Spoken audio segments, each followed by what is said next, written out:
नमस्कार दोस्तों, online classes में आपका हार्दिक अभिनंदन है। सभी को जय श्री कृष्णा, राधे राधे।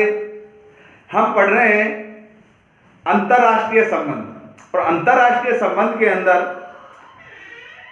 हम भारत के श्रीलंका और बांग्लादेश के साथ संबंधों को पढ़ चुके थे, उनके बारे में चर्चा कर चुके थे, रूस के साथ संबंधों की चर्चा कर चुके थे। आज जो हम करने वाले हैं भारत के पड़ोसी देश नेपाल की,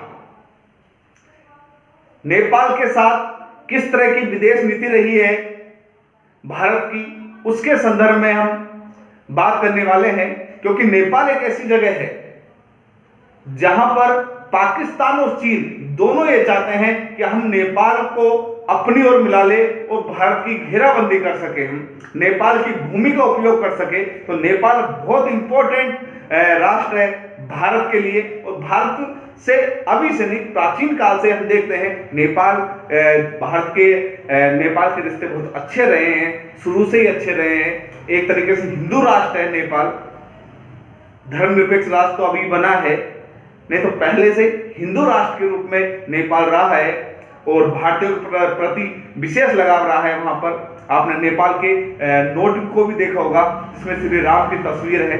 तो हम कह सकते हैं तो कि एक तरीके से हिंदू राष्ट्र है और हमारे बहुत अच्छे संबंध रहे हैं उनसे। तो आज हम टॉपिक शुरू करते हैं हमारा, भारत की नेपाल के प्रति विदेश नीति।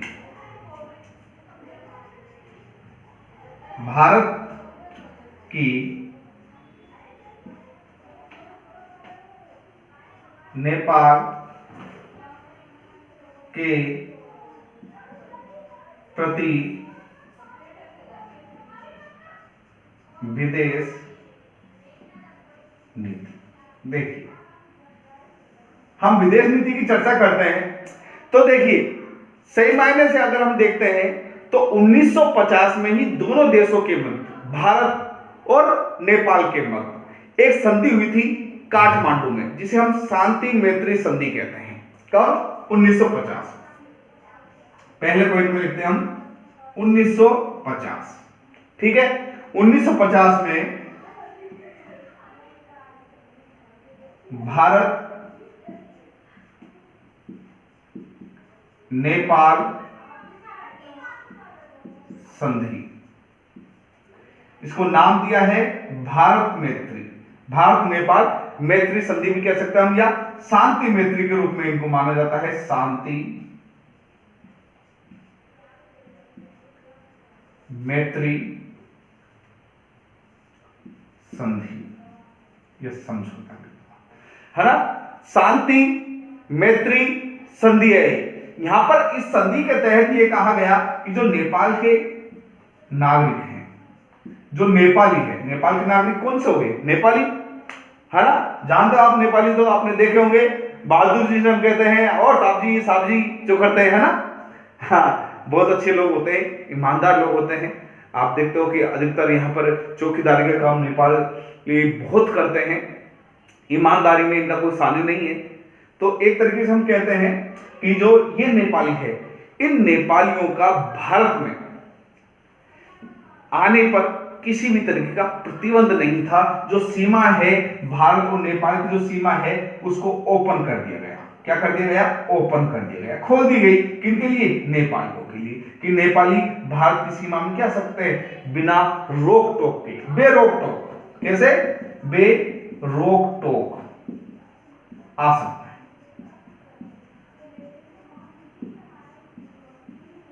है ना। तो ये जो नेपाल के नागरिक हैं, ये भारतीय नागरिकों की तरह, नेपाल के नागरिक भारतीय नागरिकों की तरह भारत के अंदर अवसरों और सुविधाओं का लाभ उठा सकते हैं, सुविधाओं का लाभ उठा सकते हैं, अवसरों का लाभ उठा सकते हैं, है ना। सीमा ओपन है, यहां पर रहने की, उनको काम करने की अनुमति है। यहां पर क्या है? अर्थात यहां पर रहने की, कार्य करने की अनुमति, उनको रहने की, कार्य करने की सबकी अनुमति है यहां पर। 1950 में जो भारत नेपाल संधि हुई। इस संधि के तहत हमने देखा शांति मैत्री संधि हुई, और शांति मैत्री का मतलब यह है कि दोनों की मित्रता बनी रहे, जिसे शांति कायम रहे सीमा के ऊपर, और उस सीमा के ऊपर शांति कायम के लिए हमने भारत को नेपाल को भारत से अलग समझा ही नहीं एक तरीके से, और नेपाल के जो नागरिक हैं उनको भारत के अंदर सुविधाएं और अवसर प्रदान किए, उनको कार्य करने के, उनको रहने की अनुमति हमने यहाँ पे दी कि वे अपनी सीमा पर बिना किसी रोक टोक के आ जा सकते हैं। जैसे हम जयपुर से अलवर जाते हैं, अलवर से जयपुर आते हैं, जयपुर से महुआ जाते हैं, महुआ से जयपुर आते हैं, कोई सीमाएं हैं क्या? बेरोक टोक जाते हैं। इसी तरह नेपाल के नागरिक यहाँ बेरोक टोक आ सकते हैं। किस संधि के तहत? 1950 की भारत नेपाल संधि के तहत। इसके बाद हम देखते हैं, आगे हम बात करते हैं दूसरे पॉइंट को लेकर के। तो अच्छे संबंध रहे नेपाल के साथ, लेकिन इसके बावजूद कुछ हमारे जो पड़ोसी हैं वो जलते हैं हमारे नेपाल के संबंधों को देख करके। उन्हें अच्छा नहीं लगता हमारे और नेपाल के संबंध। हम उसमें चीन को इंडिकेट कर सकते हैं, हम पाकिस्तान को इंडिकेट कर सकते हैं। इसलिए 2059 से 61 का जो समय था, एक तरीके से हम कह सकते हैं 1959 और 61, ये जो समय था इसमें थोड़ी सी कटुता आ गई हमारे व्यवहार के अंदर। क्या आ गई? कटुता शामिल हो गई। हम कह सकते हैं कि ये जो समय था इसमें एक तरीके से हमारे जो संबंध हैं वो नेपाल के साथ अच्छे नहीं रहे, नेपाल के साथ संबंध अच्छे नहीं रहे।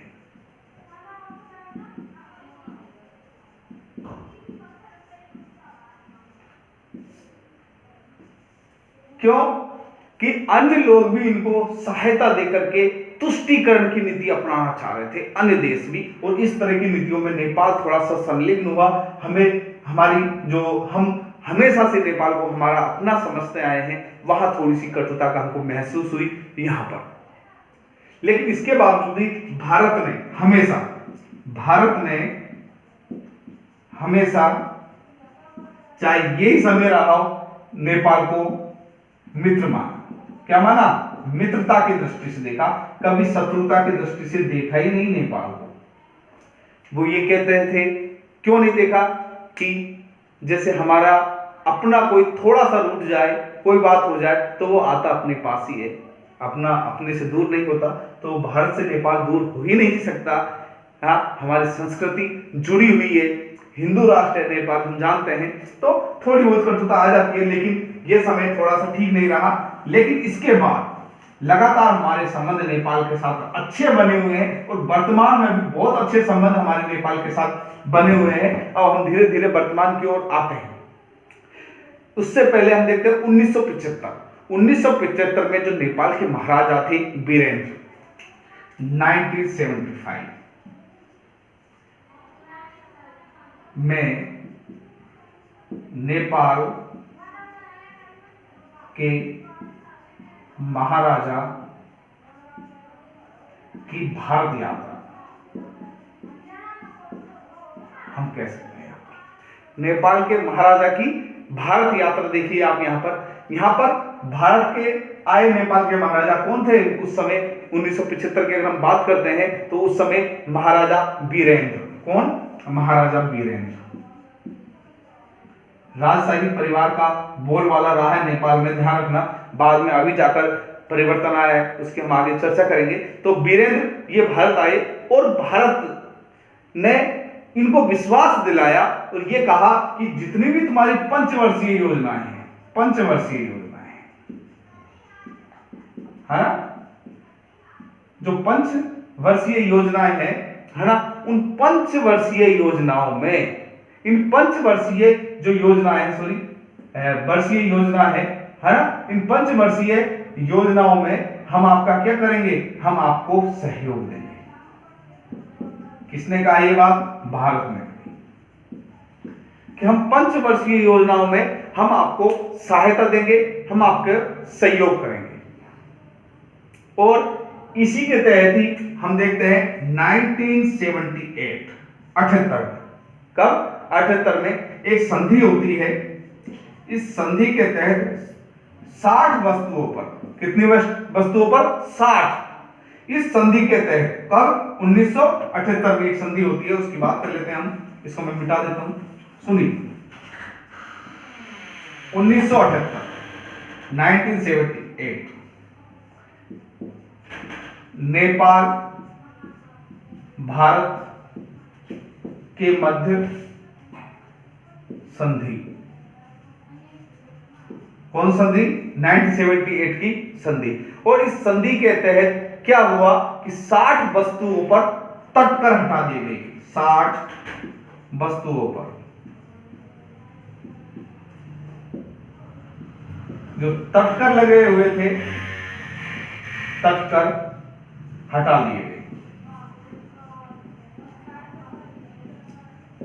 भारत के द्वारा। अब ये जब तटकर हटा लिए गए, है ना, 60 वस्तुओं पर, तो एक तरीके से व्यापार में बढ़ोतरी के लिए, व्यापारिक, हम कह सकते हैं व्यापारिक समझौता, जिसमें व्यापार को बढ़ाने के लिए करके इन चीज ये काम किया गया। क्या किया? व्यापार बढ़ाने के लिए। अब इसके साथ साथ ही हम देखते हैं कि 1978 की जो संधि हुई है, इसमें कुछ परियोजनाओं में सहयोग दिया गया। उन परियोजनाओं की बात कर लेते हैं। परियोजना कौन कौन सी है, वो परियोजना, उनकी बात करते हैं। तो आपने कोसी का नाम सुना होगा, कोसी नदी आपने देखी, गंडक, गंडक नदी की अगर हम बात करते हैं, इसके अलावा पंचेश्वर, त्रिशूल, पंचेश्वर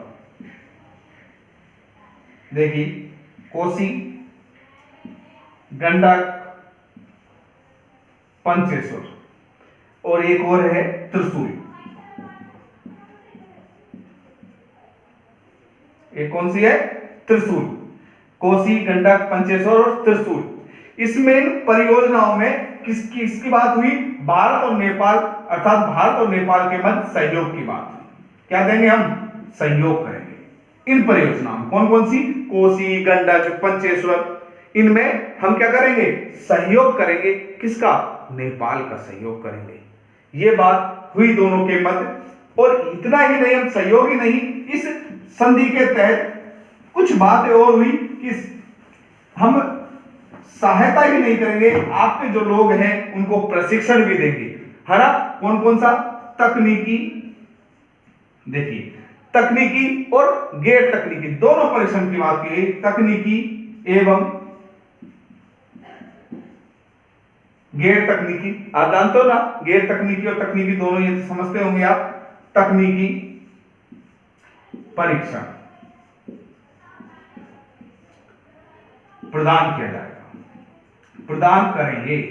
ये बात कही भारत ने कि हम आपको तकनीकी और गैर तकनीकी इस तरीके का हम आपको परीक्षण देते हैं, परीक्षण देंगे। और इसके बाद हम देखते हैं 5 दिसंबर 2001 में दोनों के मध्य एक व्यापार संधि भी होती है। कब? 5 दिसंबर 2001। अब हम 5 दिसंबर 2001 में दोनों के मध्य, भारत और नेपाल के मध्य, नेक्स्ट पॉइंट है ये हम डिस्कस कर चुके हैं, मध्य व्यापारिक संधि होती है। व्यापार संधि, जिसमें व्यापार को बढ़ाने के संबंध में बातचीत होती है। संधि हुई जिसमें व्यापार बढ़ाने के संदर्भ में बातचीत की गई। और अगर हम देखते हैं थोड़ा सा, अभी 2001 की बात की, यहां पर हमने 78 की बात की, बीच का एक समय था जब भारत ने नेपाल के लिए एक प्रयास किया कि उन्हें सदस्य बनाया जाए यूएनओ का। तो यूएनओ सदस्य बनाने के लिए भी प्रयास किया, वो बात भी हमको नहीं भूलनी चाहिए। भारत ने जबरदस्त प्रयास किया कि वो यूएनओ का सदस्य बन जाए। तो हम देखते हैं भारत ने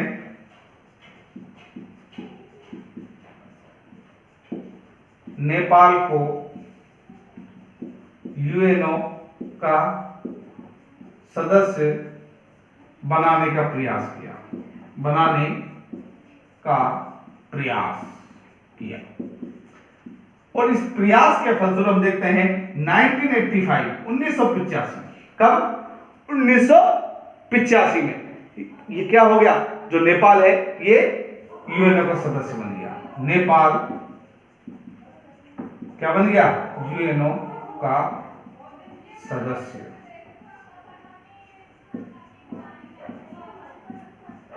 बन गया। ये बात भी हमको साथ में ध्यान रखनी है, 1978 की संधि के बाद की, और 5 दिसंबर 2001 को एक व्यापारिक संधि होती है नेपाल और भारत के मध्य। अब हम देखते हैं वर्तमान समय में धीरे धीरे हम पहुंच रहे हैं, क्योंकि जो बीच का समय है 2001 के बाद वो कोई खास समय नहीं रहा, कोई इंपॉर्टेंट चीजें नहीं हुई, लेकिन भारत नेपाल के 2010 के संबंध देखते हैं। उस समय जो राष्ट्रपति थे वहां के, वो यहां पर आते हैं, उनकी हम बात करते हैं, है ना, 2010।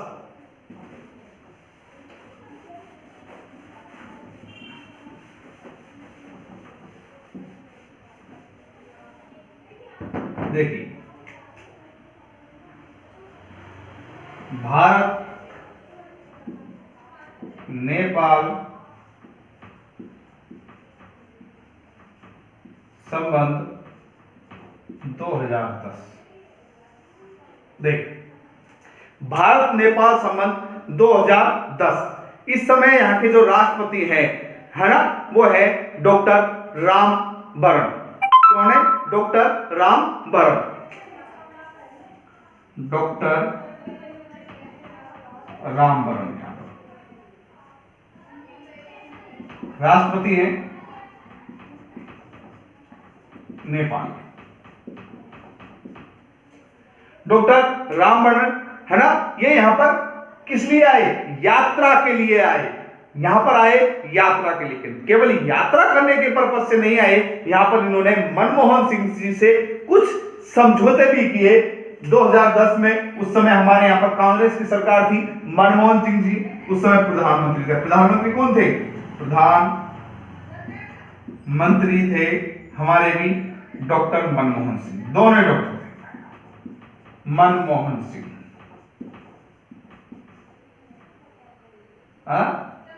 मनमोहन सिंह जी,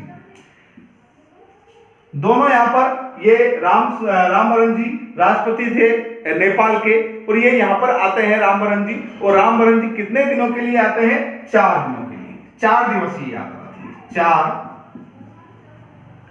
दिवस यात्रा। हाँ, और जब ये 4 दिवस यात्रा थी तो यहां पर कुछ समझौते होते हैं इनमें मनमोहन सिंह जी के साथ, जिसमें रेल संपर्क की बात की जाती है कि भारत और नेपाल के मध्य रेल संपर्क स्थापित करने की बात की जाती है। अब देखिए, हम देखते हैं यहां पर कौन सा, एक तो रेल संपर्क की बात होती है। पहली बात, भारत नेपाल के मध्य रेल संपर्क। भारत और नेपाल के मध्य क्या, रेल संपर्क की बात होती है। आगे बात समझ में कि भारत और नेपाल के मध्य क्या करेंगे, हम रेल संपर्क स्थापित करेंगे, नवीन रेल संपर्क बनाएंगे। और इसके साथ हवाई सेवा की बात होती है कि नवीन हवाई सेवा, नई हवाई सेवा चालू करने पर सहमति होती है।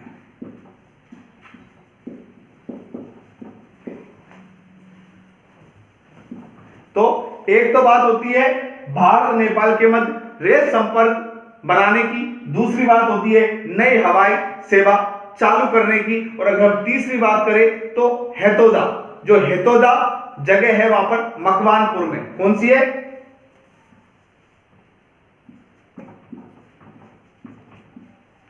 हेतोदा, यह है मकवानपुर। यहां पर पॉलिटेक्निक मैत्री, ये नेपाल में है मकवानपुर, यहां पर मैत्री पॉलिटेक्निक। पॉलिटेक्निक तो आप जानते ही हैं, है ना। तो पॉलिटेक्निक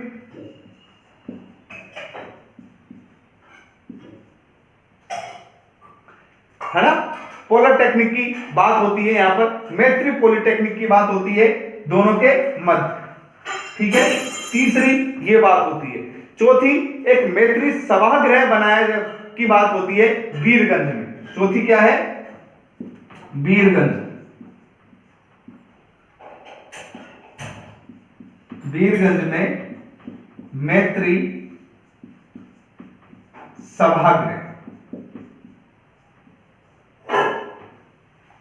है ना, क्या होती है ना, मैत्री सभागृह की बात होती है दोनों के मध्य। एक तो और एक मैत्री पॉलिटेक्निक की बात होती है, पॉलिटेक्निक की बात होती है, मैत्री सभागृह की बात होती है, पॉलिटेक्निक की बात होती है मकवानपुर हैतोदा में, है ना, हैतोदा मकवानपुर में होती है, और वीरगंज में होती है मैत्री सभागृह की बात। इसके अलावा नई हवाई सेवाएं चालू करने की बात होती है, और भारत नेपाल के मध्य रेल संपर्क स्थापित करने की बात होती है। यहां पर ये हमारे 2010 के संबंध रहे हैं भारत और नेपाल के मध्य। आगे हम देखते हैं कि इसके बाद नेपाली प्रधानमंत्री की भारत यात्रा होती है 2011 में, उसको भी हम देखते हैं।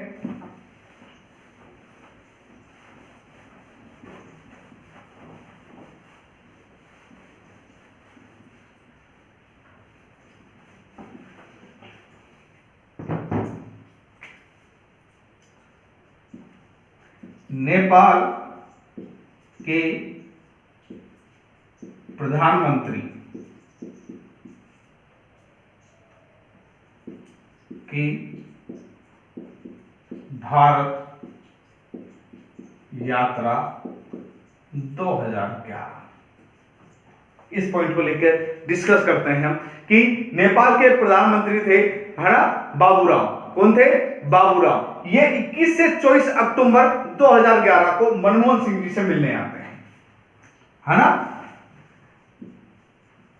बाबूराम और मनमोहन सिंह जी के मध्य। कब? 21 से लेकर 24 अक्टूबर 2011 की बात है। बाबूराम जी जो नेपाल के प्रधानमंत्री और हमारे मनमोहन सिंह जी, इन दोनों की बात होती है 21 से 24 अक्टूबर 2011 में। और किस चीज को लेकर के बात होती है? बहुत महत्वपूर्ण टॉपिक है, बहुत महत्वपूर्ण बात है। वो बात होती है कि आतंकी संगठन लश्कर-ए-तोयबा, नाम सुना होगा आपने, आतंकी संगठन, आतंकी संगठन लश्कर-ए-तोयबा,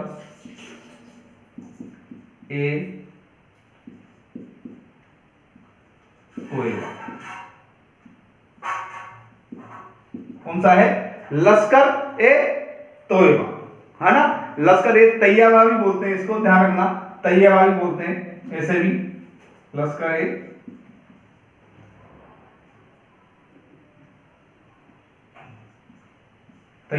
लेकिन आप जो हम लैंग्वेज में बोलते हैं वो आता है लश्कर-ए-तोयबा, तो हम इसको लश्कर-ए-तोयबा भी लिख सकते हैं, लश्कर-ए-तैयबा, इससे कोई ज्यादा इंपॉर्टेंट नहीं है। लेकिन ये आतंकवादी संगठन है, और ये वहां की सरजमी पर, नेपाल की जो सरजमी है वहां पर ये तैयबा जो संगठन है ना, लश्कर-ए-तैयबा जो संगठन है, ये तैयबा संगठन क्या कर रहा था? अपने पेड़ जमा रहा था। इसके अलावा पाकिस्तानी, पाक का ISI इंटेलिजेंट जो खुफिया एजेंसी है, वो भी यहां पर पेड़ जमाकर नेपाल की सरजमी से, किसकी? नेपाल की सरजमी से, की जमीन से उपयोग करना चाह रही थी भारत के विरुद्ध। तो इस चीज को लेकर के मनमोहन सिंह जी और बाबूराम में बात होती है और मनमोहन सिंह कहते हैं कि नहीं, आपको इनको यहाँ पर उपयोग नहीं करने देना है, आप हमें विश्वास दिलाइए कि आप यहाँ पर लश्कर-ए-तोयबा और ISI को आपकी सरजमीन पर नहीं आने देंगे। और इसके स्वरूप ही एक आवश्यकता पड़ी प्रत्यार्पण संधि की। किसकी आवश्यकता पड़ी? प्रत्यार्पण संधि। इसकी प्रत्यार्पण संधि की बात हुई कि अगर आपके यहां पर इस तरह के हैं तो आप उनको हमें सौंप दो, उनकी कोई बात है तो हमें आप बताओगे। प्रत्यार्पण संधि हुई और यही कारण था कि इसके जस्ट बाद एम कृष्णा और प्रणब मुखर्जी 2011 में पुनः यात्रा करते हैं नेपाल की। पुनः यात्रा करते हैं 2011 में नेपाल की। कौन कौन? प्रणब मुखर्जी और हमारे एम कृष्णा, जो पहले वित्त मंत्री थे, उसके बाद प्रणब मुखर्जी हम कहते हैं। तो एम कृष्णा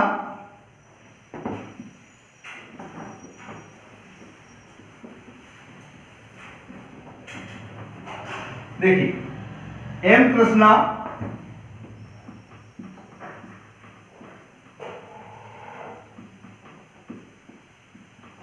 और हमारे प्रणब मुखर्जी दोनों ये वित्त मंत्री हैं। ये खुद 2011 में नेपाल की यात्रा करते हैं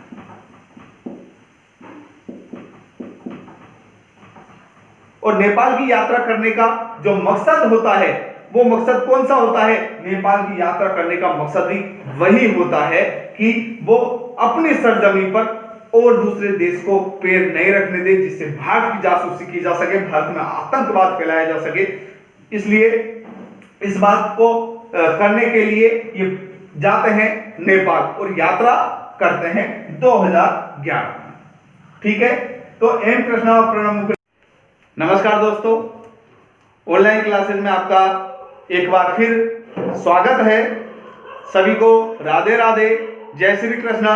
हम बात कर रहे थे भारत और नेपाल के संबंध की, तो हम 2011 तक के देख चुके थे। अब हम बात करने वाले हैं भारत और नेपाल के संबंध 2014 की। 2014 के जो भारत और नेपाल के संबंध है, ये एक अलग तरीके के संबंध स्थापित किए, क्योंकि 2014 में हम देखते हैं कि भारत के अंदर सरकार परिवर्तन हो जाता है, सत्ता परिवर्तन हो जाता है और नरेंद्र मोदी जी प्रधानमंत्री के रूप में भारत में अपना पदभार संभालते हैं और वहां से एक अलग आयाम मिलता है विदेश नीति को, भारत की विदेश नीति को। न केवल नेपाल के संदर्भ में, हम कह सकते हैं हर देश के संदर्भ में एक अलग से नवीन विदेश नीति शुरू होती है, क्योंकि सभी जगह की यात्राएं ये करते हैं। जो सालों से जहां यात्राएं नहीं हुई वहां ये यात्रा करते हैं और हम कह सकते हैं कि एक अच्छी विदेश नीति तैयार करते हैं हमारे प्रधानमंत्री जी। तो भारत और नेपाल के संबंध 2014 से हम आज का ये शुरू करते हैं। भारत और नेपाल संबंध 2014।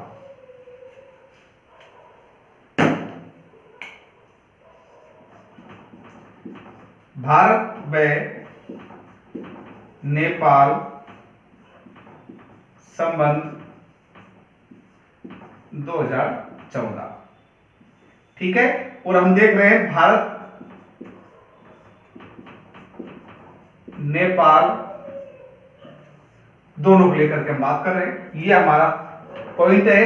इसमें क्या होता है 2014 में जब प्रधानमंत्री बनते हैं हमारे मोदी जी, नरेंद्र मोदी।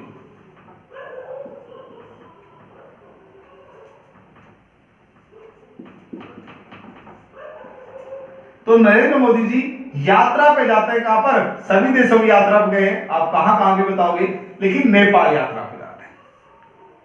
मोदी जी नेपाल यात्रा पे जाते हैं 3 से 4 अगस्त 2014 में। देखिए कब जाते हैं? 4 अगस्त 2014 नरेंद्र मोदी जी की नेपाल यात्रा यहां से शुरू होती है 3 से 4 अगस्त 2014। अब ये यात्रा होती है, इस यात्रा को एक नाम दिया गया है ड्रैगन कंट्रोल। क्या नाम दिया गया है? Dragon control. यात्रा 2 दिन की यात्रा है इसको नाम दिया गया ड्रैगन कंट्रोल। लिख देता हूं मैं यहां पर, ड्रैगन कंट्रोल। ड्रैगन कंट्रोल से आप समझ गए होंगे ड्रैगन किसको कहते हैं? चीन। चीन को कंट्रोल करने के उद्देश्य से यह नेपाल की यात्रा थी, क्योंकि चीन नेपाल के थ्रू भारत को घेरना चाहता था।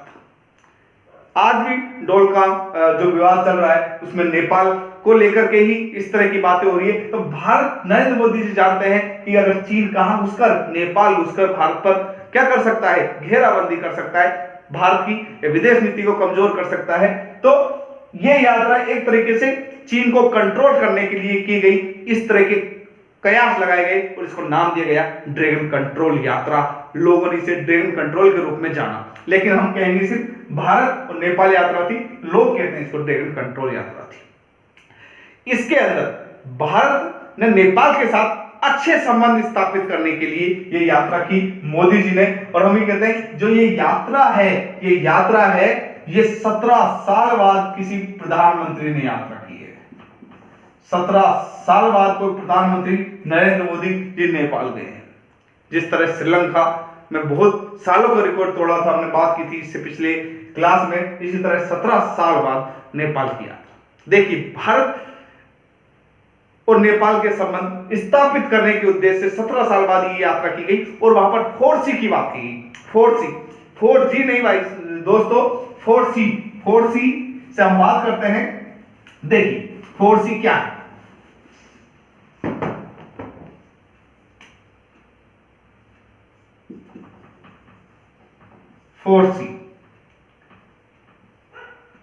फोर सी की अगर हम बात करते हैं तो यहां पर हम बात करेंगे किस किस की?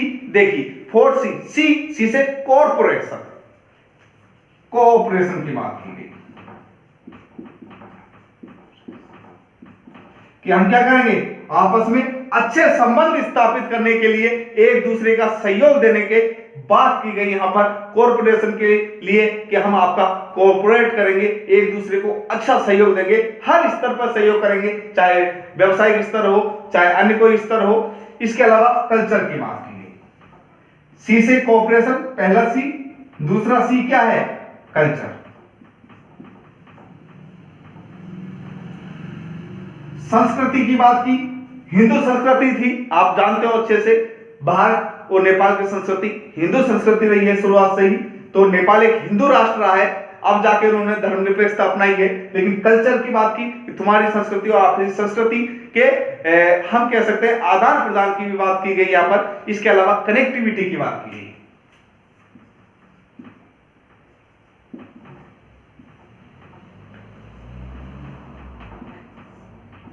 कनेक्टिविटी की बात की गई। कनेक्टिविटी का मतलब है, या कनेक्टिविटी लिख दो या कनेक्टिविटी लिख दो, बात एक है। कनेक्टिविटी की बात की गई है ना। कनेक्टिविटी का मतलब है आपस के संबंधों में जुड़ाव की बात की गई कि किस तरह नेपाल और भारत आपस में जुड़े, किस तरह कनेक्ट हो।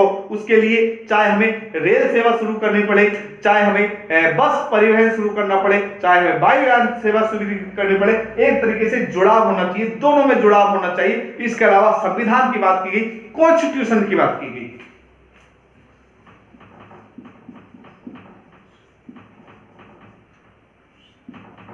कॉन्स्टिट्यूशन की बात की गई यहां पर, है ना।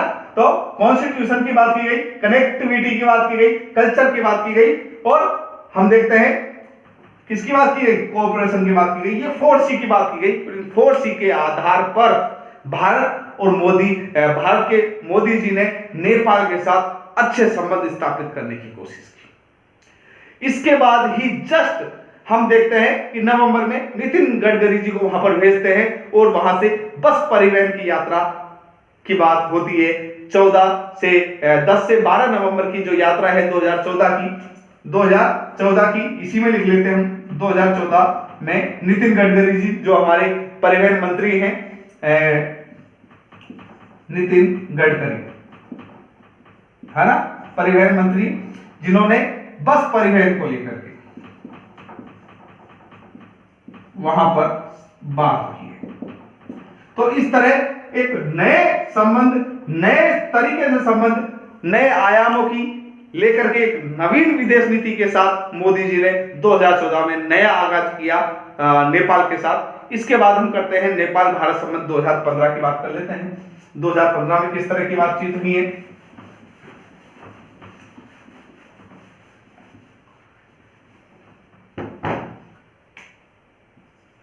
2015, ठीक है।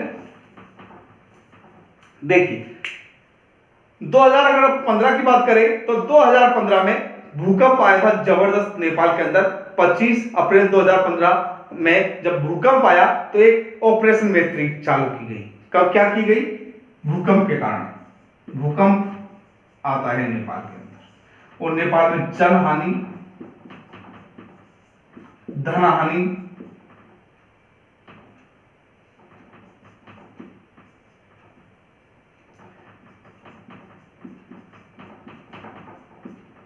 सब होती है ना। इन हानियों के कोई पार करने के लिए भूकंप में ऑपरेशन मैत्री चलाया गया। क्या चलाया गया?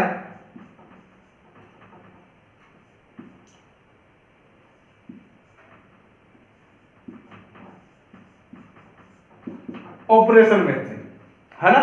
इस ऑपरेशन मैत्री जो चलाया गया, इस ऑपरेशन मैत्री में, है ना, इस ऑपरेशन मैत्री के थ्रू हम देखते हैं कि भूकंप में भारत और नेपाल के संबंधों को और अच्छे प्रगाढ़ करने के लिए सहायता की। क्या की? सहायता की इन्होंने भूकंप जब आया। और उसके बाद ही हम देखते हैं कि यहां पर राजाशाही जो व्यवस्था है वो समाप्त हो जाती है। राजाशाही व्यवस्था यहां पर समाप्त हो जाती है और संघात्मक शासन प्रणाली के तहत 7 प्रांतों का निर्माण होता है। कितने प्रांतों का? 7 प्रांतों का यहां पर निर्माण होता है ना। और 2015 में नेपाल एक धर्मनिरपेक्ष राज्य बन जाता है। धर्मनिरपेक्ष, जो किसी धर्मनिरपेक्ष का सीधा सीधा तात्पर्य है कि कोई एक धर्म को राजधर्म नहीं मानना। पहले हिंदू राज था एक पूरी तरीके से, और इसको सर्वप्रथम बधाई हम कहते हैं, यहां से बधाई दी जाती है। इसके तहत इस कार्य के कारण यहां पर बधाई मिलती है भारत की तरफ से और संबंधों को अच्छे करने की कोशिश की जाती है। तो नेपाल और भारत के जो संबंध 2015 में रहे उनकी हमने यहां पर चर्चाएं की है। अब देखते हैं हम आगे।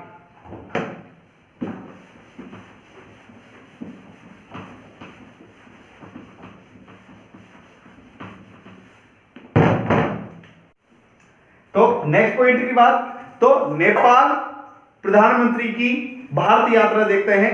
नेपाल प्रधानमंत्री की ये वो यात्रा जो वहां पर लंबे लोकतांत्रिक संघर्ष के बाद वहां पर हम कहते हैं राजाशाही का अंत हुआ था। उसके बाद नेपाल के प्रधानमंत्री शेर बहादुर देउवा की यात्रा होती है। 5 दिवसीय यात्रा होती है 2017 में। नेपाल प्रधानमंत्री की भारत यात्रा, ये हम देखते हैं, है ना। नेपाल प्रधानमंत्री की भारत यात्रा होती है 2017 में। कितनी दिवसीय यात्रा है? 5 दिवसीय, 5 दिन की यात्रा, 5 दिन की यात्रा है। और इस यात्रा में नेपाल के जो शेर बहादुर देउवा है प्रधानमंत्री, कौन है नेपाल के? शेर बहादुर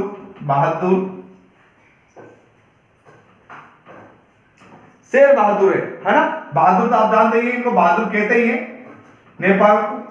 तो शेर बहादुर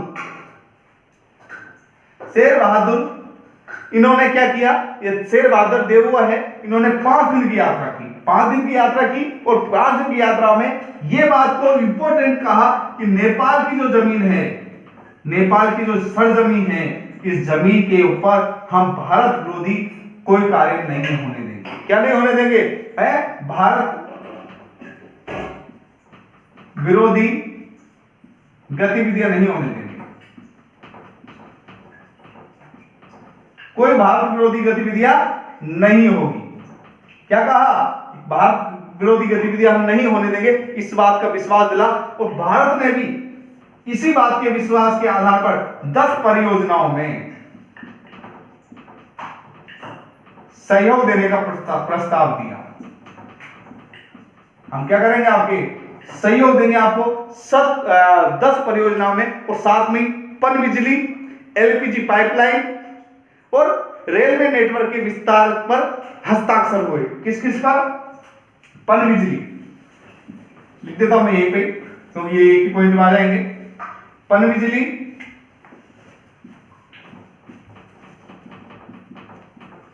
है ना, एलपीजी पाइपलाइन और नेटवर्क विस्तार, इस पर चर्चा की गई। अब देखिए, रेलवे नगर के नेटवर्क के विस्तार की यहां पर बात की गई, पनबिजली की बात की गई, एलपीजी पाइपलाइन की यहां पर बात की गई।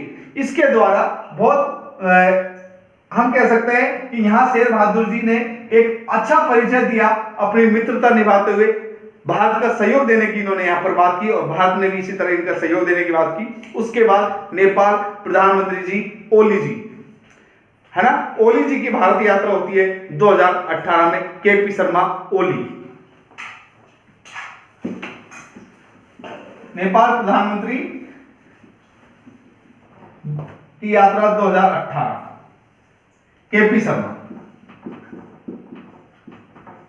ओली, है ना, केपी शर्मा ओली जी की यह यात्रा होती है 6 से 8 अप्रैल 2018, 6 से 8 अप्रैल 2018 की यात्रा है। और यहां पर 3 दिन की जो ये यात्रा है, इसमें 54 प्रतिनिधि मंडलों के साथ ओली जी आए थे। कितने? 54 प्रतिनिधि मंडलों के साथ ये मुलाकात होती है। 54 प्रतिनिधि मंडलों के साथ ये मुलाकात होती है। 3 दिन की ये मुलाकात, इन 3 दिन की मुलाकातों में बहुत सारे समझौतों पर बात होती है, जिसमें पहली बात हम कह सकते हैं कृषि पर साझेदारी की बात की गई, है ना, किस पर? कृषि में नई साझेदारी की बात की गई, नई साझेदारी, इसकी बात की गई। इसके अलावा हम देखते हैं तो संपर्कों के विकास की बात की गई कि हम क्या करेंगे, अच्छे संपर्कों के विकास करेंगे। संपर्क विकास का तात्पर्य सीधा सीधा रेलवे, वायुयान, है ना, पाइपलाइन, इस तरीके से संपर्क हो जिससे यातायात सुलभ हो जाए। इसके अलावा रेक्सोल को नेपाल के जो काठमांडू है उससे जोड़ने की बात की गई। रेक्सोल काठमांडू, इसको जोड़ने की बात हुई, है ना, इसको जोड़ गए। इसके अलावा जल मार्ग द्वारा नवीन संपर्क स्थापित करने की बात हुई। किसके द्वारा? जल मार्ग द्वारा नवीन संपर्क जोड़ने की बात हुई, है ना। तो मोदी जी की जो ये नीति है ये बहुत अच्छी कामयाब रही है, और यहां पर इन्होंने इस तरह की हमारे साथ साझेदारी की, एक प्रतिनिधिमंडल ने इस तरह के समझौते यहां पर हुए। उसके बाद मोदी जी की पुनः यात्रा होती है 11 से 12 मई 2018 में, उसको भी हम देख लेते हैं।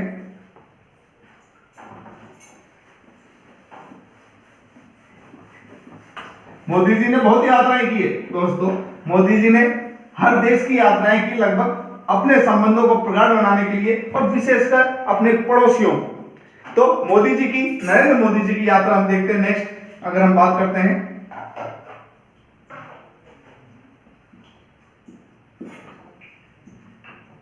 नरेंद्र मोदी जी यात्रा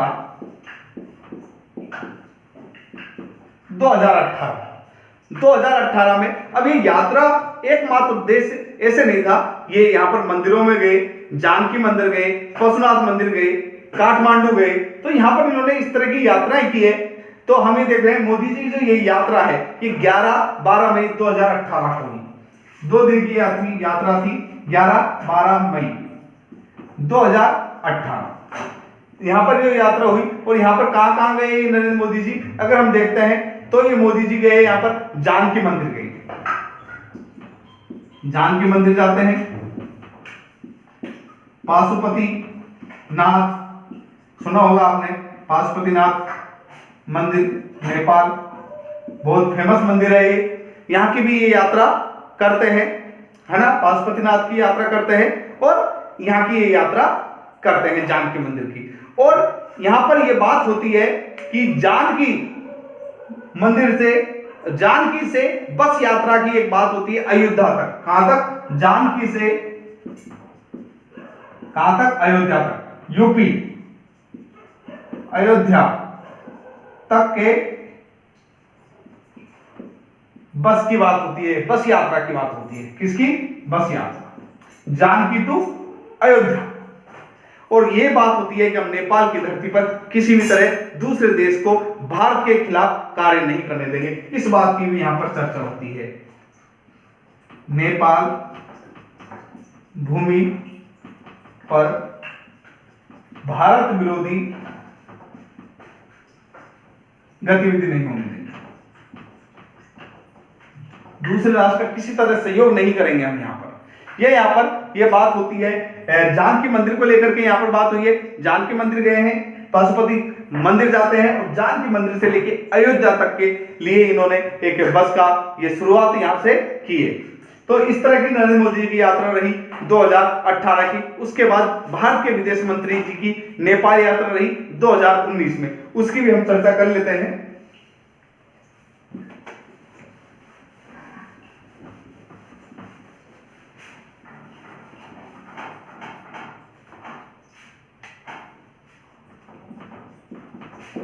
भारतीय विदेश मंत्री की नेपाल यात्रा, क्योंकि डोलकाम जो विवाद चल रहा था इसके चक्कर में ये यात्राएं हुई। सही मायने में आप इस बात को समझ सकते हो, है ना, 2019 में, क्योंकि अंतरराष्ट्रीय स्तर पर एक बहुत बड़ा एक हम कह सकते हैं इस समय भारत और चीन में छिड़ी हुई है। इसके संदर्भ में नेपाल एक इंपॉर्टेंट स्थान रखता है यहां पर। तो हम विदेश मंत्री की जो हम कहते हैं कि जो यात्रा हुई है उसमें एस जयशंकर जी की जो यात्रा हुई है वहां पर इन्होंने किससे संदर्भ में, एक तो खाद्य मानकों के संदर्भ में, खाद्य सुरक्षा मानकों के संदर्भ में बात की, इसके अलावा 466 करोड़ की सहायता राशि देने की इन्होंने बात की है यहां पर। किसने? एस शंकर, क्या नाम है अपने, एस शंकर ने, जयशंकर ने, जो कि विदेश मंत्री हैं। इसके अलावा 1987 में एक संयुक्त आयोग का गठन हुआ था भारत और नेपाल का, उसकी एक बैठक हुई थी काठमांडू में, उसके संदर्भ में बैठक में ये गए थे और वहां पर इस तरीके की ये बात हुई है। तो हम क्या लिख सकते हैं यहाँ पर 1987 में जो क्या हुआ था, संयुक्त आयोग बना था, एक संयुक्त आयोग गठित हुआ था। ये संयुक्त आयोग किसका? भारत और नेपाल का, भारत और नेपाल का। इसकी बैठक थी, इसकी क्या थी? बैठक थी। कौन सी बैठक थी? 5वीं बैठक थी। कौन सी? 5वीं बैठक थी। कहां पर? काठमांडू। ये होती है। इसके अलावा जो जयशंकर हैं, एस जयशंकर,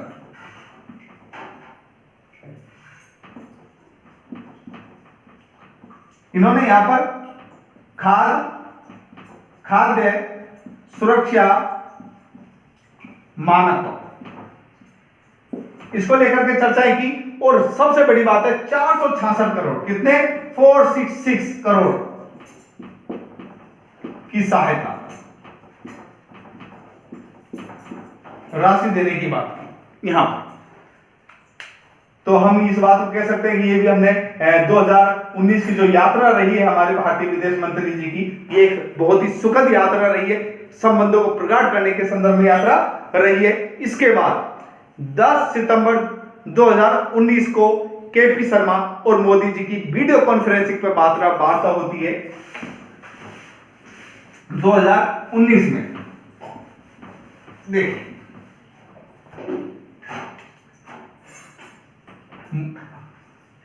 2019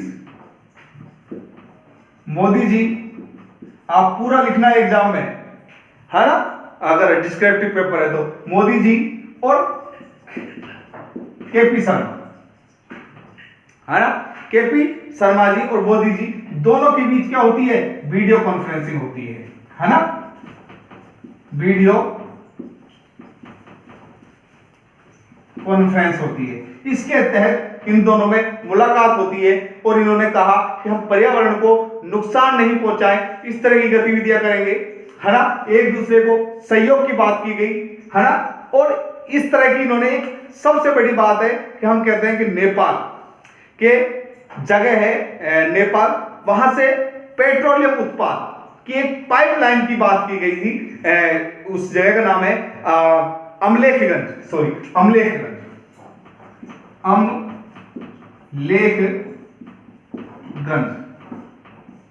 अमलेखगंज पेट्रोलियम उत्पाद पाइपलाइन, है ना, पेट्रोलियम उत्पाद पाइपलाइन। इससे पर्यावरण को नुकसान नहीं होगा, क्या नहीं होगा, पर्यावरण को भी नुकसान नहीं होगा और अति शीघ्र बनाई गई है, सबसे फास्ट काम हुआ, बहुत कम समय में बना करके रिकॉर्ड बनाया गया। तो इस तरह के हमारे संबंध रहे, भारत और नेपाल के संबंध इस तरीके से विकसित होते गए। हमने देखा भारत और नेपाल के संबंध वर्तमान में बहुत अच्छे बने हुए हैं। भारत नेपाल हमेशा इस तरह के शब्दों का उपयोग करता है कि वो सीधा सीधा भारत को सपोर्ट कर रहा है, चाहे किसी भी तरीके का विवाद हो, चाहे अंतरराष्ट्रीय स्तर पर कोई बात कहनी हो, नेपाल डरता नहीं है, भारत का साथ दे रहा है। इस बात की हमें खुशी है और इसी तरह संबंध बने रहने चाहिए। आज के लिए इतना ही। आज हमारा नेपाल और भारत के संबंध के संदर्भ में पूरी बातचीत हो चुकी है। कल नए वीडियो के साथ फिर मिलते हैं, तब तक के लिए आपसे विदा चाहता हूं। जय हिंद, राधे राधे।